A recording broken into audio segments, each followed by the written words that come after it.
ويشهدون بالجنة لمن شهد له رسول الله صلى الله عليه وسلم بالجنة كالعشرة وثابت بن قيس بن شماس وغيرهم من الصحابة. اہل سنہ گواہی دیتے ہیں جنت کی، کس کے لیے؟ لمن شاہد رسول اللہ صلی اللہ علیہ وسلم بالجنہ، جن کو اللہ کے پیغمبر نے جنتی کہا ہے. عشرہ مبشرہ، 10 وہ صحابہ جن کو دنیا میں جنت کی بشارت دی گئی.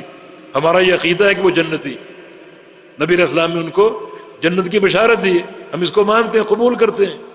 یہ اہل سنہ کا عقیدہ ہے. ان ملحدین کی طرح نہیں جو صحابہ پر کیچڑ اچھالتے. نبی علیہ السلام کے فرامین موجود ہیں، ابو بکر فی الجنہ، عمر فی الجنہ، عثمان فی الجنہ، علی فی الجنہ، سعد فی الجنہ، عبد الرحمن فی الجنہ، اور اس کے باوجود ان پر کیچڑ اچھالتے. کتنی بڑی ہلاکت اور بربادی، اللہ کا غضب مول لینے والے. مگر اہل سنہ ان تمام کو جنتی قرار دیتے ہیں. اور بھی جو صحابی، یہ ثابت بن قیس نام لیا، نبی علیہ السلام کا خطیب، آپ نے اسے بھی جنت کی بشارت دی. عکاشہ، جب 70,000 لوگوں کا ذکر کیا جنت میں داخل ہوں گے بغیر حساب اور بغیر عذاب کے، عکاشہ نے کہا دعا کریں اللہ مجھے ان میں شامل فرما دے. فرمایا کہ انت منہم، تم انہی میں سے ہو، یعنی جنتی ہو، اور ایسے جنتی کہ تمہارا حساب بھی نہیں ہوگا اور عذاب بھی نہیں ہوگا. ہمارا ایمان ہے نصوص قطعیہ سے جن صحابہ کا جنتی ہونا ثابت ہے وہ سارے جنتی ہیں. ہمارا اس پر ایمان ہے. جی. ويقرون بما تواتر به النقل عن أمير المؤمنين علي بن أبي طالب رضي الله عنه وعن غيره من أن خير هذه الأمة بعد نبيها أبو بكر ثم عمر، ويثلثون بعثمان ويربعون بعلي رضي الله عنهم كما دلت عليه الآثار، وكما أجمع الصحابة على تقديم عثمان في البيعة. على تقديم عثمان، نون پر فتح، في البيع. ويقرون بما تواتر به النقل عن امیر المومنین علی بن ابی طالب.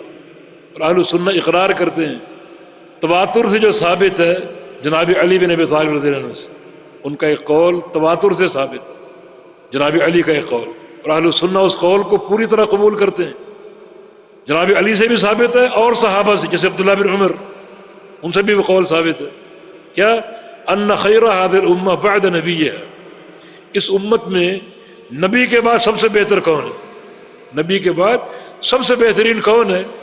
جناب علی نے فرمایا ابو بکر، وہ ابو بکر ہے، ثم عمر، پھر عمر، اور پھر خاموشی اختیار کی.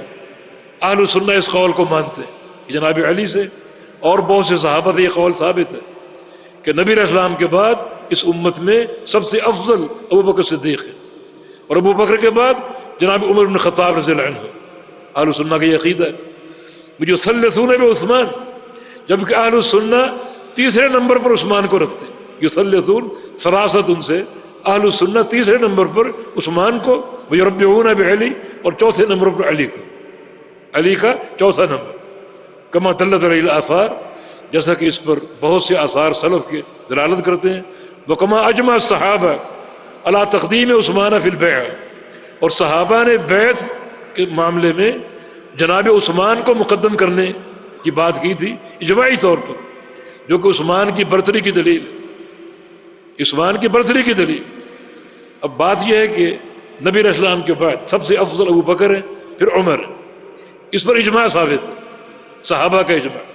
اجماع کی دلیل جناب عبداللہ بن عمر کا قول، ان کا قول یہ ہے کننا نقول والرسول صلی اللہ علیہ وسلم حی، ہم یہ بات کہتے تھے اور اللہ کے پیغمبر زندہ تھے. کیا؟ افضل هذه الامہ بعد رسول اللہ ابو بکر ثم عمر، اس امت میں رسول اللہ کے بعد سب سے افضل ابو بکر ہے، پھر عمر.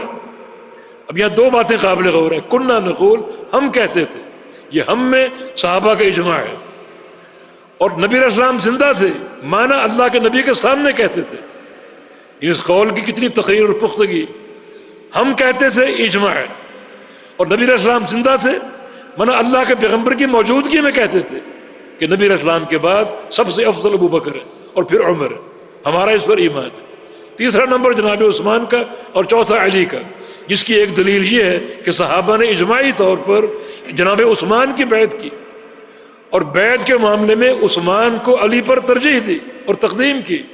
جو اس بات کی دلیل ہے کہ تیسرا نمبر عمر کے بعد عثمان کا رضی اللہ عنہ.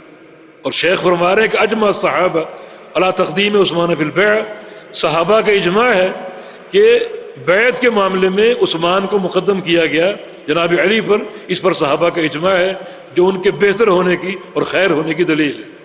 مع أن بعض أهل السنة كانوا قد اختلفوا في عثمان وعلي رضي الله عنهما بعد اتفاقهم على تقديم أبي بكر وعمر أيهما أفضل، فتقدم قوم عثمان وسكتوا وربعوا بعلي، وقدم قوم عليا وقوم توقفوا، لكن استقر أمر أهل السنة على تقديم عثمان ثم علي. وإن كانت هذه المسألة مسألة عثمان وعلي ليست من الأصول التي يضلل المخالف فيها عند جمهور أهل السنة، لكن التي يضلل فيها مسألة الخلافة. شیخ فرما رہے ہیں کہ مع ان بعض اہل سنہ کانوا قد اختلفوا فی عثمان و علی، بعض اہل سنہ کا اختلاف ہے عثمان و علی کے بیچ کہ ان دونوں میں افضل کون ہے. عثمان و علی میں اختلاف ہے بعض اہل سنہ کا بھی کہ افضل کون ہے، عثمان یا علی. بعد اتفاقہم علی تقدیم بکر و عمر، یہ پہلا مرحلہ. نمبر ایک، اہل سنہ متفق ہیں ابو بکر و عمر کے مقدم ہونے پر اور سب سے افضل ہونے پر. باقی رہا معاملہ عثمان اور علی کا، تو اہل سنہ کا اس میں اختلاف ہے. اختلاف کیا ہے؟ افضل کون ہے؟ قدم قوم عثمان، ایک قوم نے عثمان کو مقدم کیا اور ان کو افضل قرار دیا ہے جناب علی سے. وسکتوا، ان عثمان کو افضل کہہ کر خاموشی اختیار کی.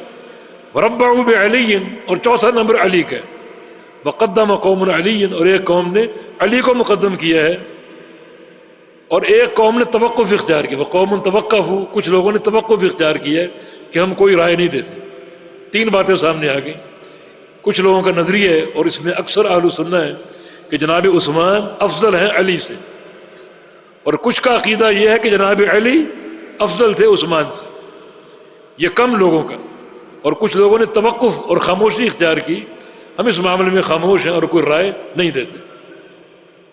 لیکن استقر امر اہل سنہ علی تقدیم عثمان ثم علی، لیکن اہل سنہ کا ہر دور میں معاملہ اس بات پر قائم رہا کہ جناب عثمان علی سے مقدم ہے.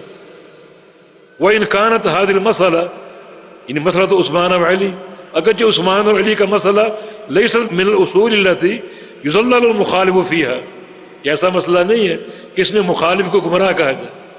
مثلا ایک شخص جناب علی کو عثمان پر مقدم کرتا ہے، ہم کہیں تم گمراہ ہو.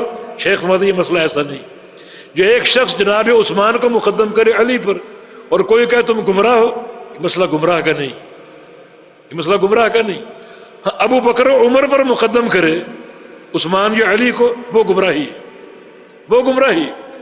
لیکن عثمان و علی کے مابین کسی کا قول عثمان کو مقدم کرنے کا اور کسی کا علی کو، ہم کہیں گے کہ اگرچہ اہل سنہ کا اتفاق جناب عثمان کے مقدم ہونے پر ہے، لیکن اس کے باوجود بھی مسئلہ گمراہی کا نہیں. ہم گمراہ نہیں کہیں گے اس بات. آخری جملہ شیخ فرما رہے ہیں لیکن التی یضلل فیہ مسئلۃ الخلافہ، جس میں گمراہ کہا جائے گا مسئلہ خلافت کا ہے، کیونکہ خلافت کی ترتیب متحقق ہے. نمبر ایک ابو بکر صدیق، نمبر دو عمر، نمبر تین عثمان، نمبر چار علی. اگر خلافت میں کوئی شخص جناب علی کو مقدم کرے عثمان پر، وہ گمراہ ہے. لیکن بات ہے فضیلت کی، فضیلت میں ہم گمراہ نہیں کہیں گے. اس اختلاف میں اس بات پر اتفاق کہ ابو بکر و عمر سب سے افضل ہیں اور سب سے مقدم ہیں. باقی عثمان و علی میں ہم گمراہی کا قول نہیں کہیں گے. اگر کوئی جناب عثمان کو مقدم قرار دیتا ہے تو اس کو گمراہ نہیں کہا جائے گا، کوئی جناب علی کو مقدم قرار دیتا ہے اسے گمراہ نہیں کہا جائے گا. لیکن ان دونوں کو اگر شیخین پر مقدم کرتا ہے وہ گمراہی ہے.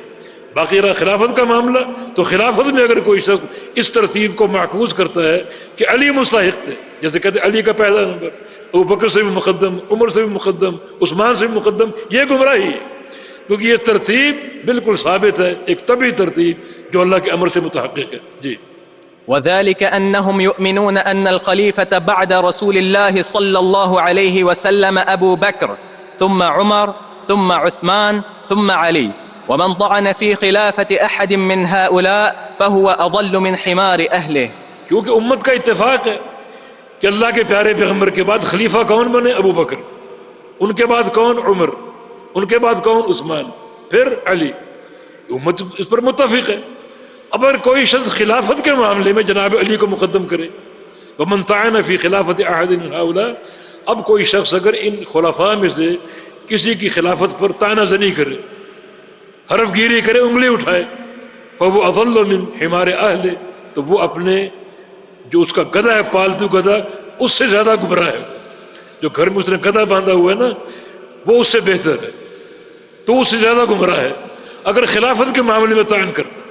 کیونکہ خلافت کا معاملہ اور ترتیب، اس پر امت کا اجماع قائم ہو چکا ہے، امت کا اتفاق قائم ہو چکا ہے.